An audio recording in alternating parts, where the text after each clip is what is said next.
নমস্কার জানাই আমার সকল বন্ধুদের। আজ 22শে জানুয়ারি। আজ অযোধ্যায় রাম প্রাণ প্রতিষ্ঠা দিন। আজ আমরা সবাই খুব আনন্দিত, খুব গর্বিত। আজ সকাল থেকে সত্যি কথা বলতে সবার বাড়ি রাম নাম গান হচ্ছে। কেন জানি না, প্রকৃতিটা আমার কাছে পুরো অন্যরকমই লাগছে। আমিও গর্বিত, পুরো হিন্দু ধর্মই আজ অনেক গর্বিত।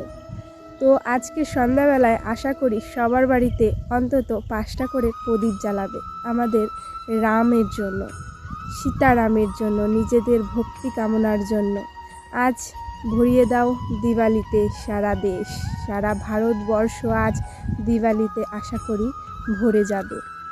যাই হোক, আমি তো প্রদীপ জ্বালাবো 5টা, তোমরা কি জ্বালাবে প্রদীপ? আজ আমি অনেক ভোরবেলায় উঠেছি, কারণ প্রকৃতিটা আজকে রাম নাম হয়ে গেছে।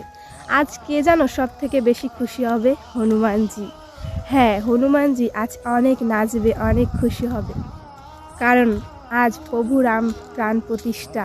আর ভক্ত হনুমানের আজ সব থেকে খুশির দিন। আজ খুশি হবে হনুমানজি সব থেকে বেশি।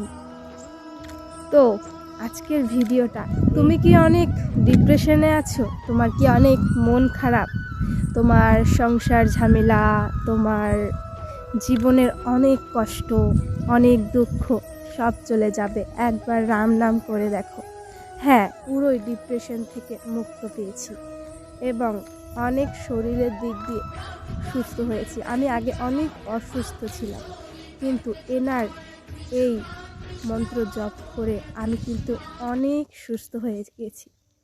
তোমরা প্রত্যেক দিন রাতে শোয়ার আগে এই জপটি করো, দেখবে তোমাদের অনেক মঙ্গল হবে।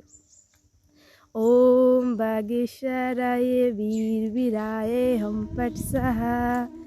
ওম বাগেশ্বরায় বীরবীরায় হম পট সাহা। ওম বাগেশ্বরায় বীরবীরায় হম পট সাহা। ওম হনুমতায় নমো। ওম হনুমতায় নমো। ওম হনুমতায় নমো। তো তোমরা প্রত্যেক দিন এই মন্ত্র দুটি বলে ঘুমিও, আর সীতারাম সীতারাম বলে ঘুমিও। যে যা ভগবান আছে সেই ভগবানকে ভক্তি করে কাটিও, দিনগুলো অনেক ভালো কাটবে তোমাদের।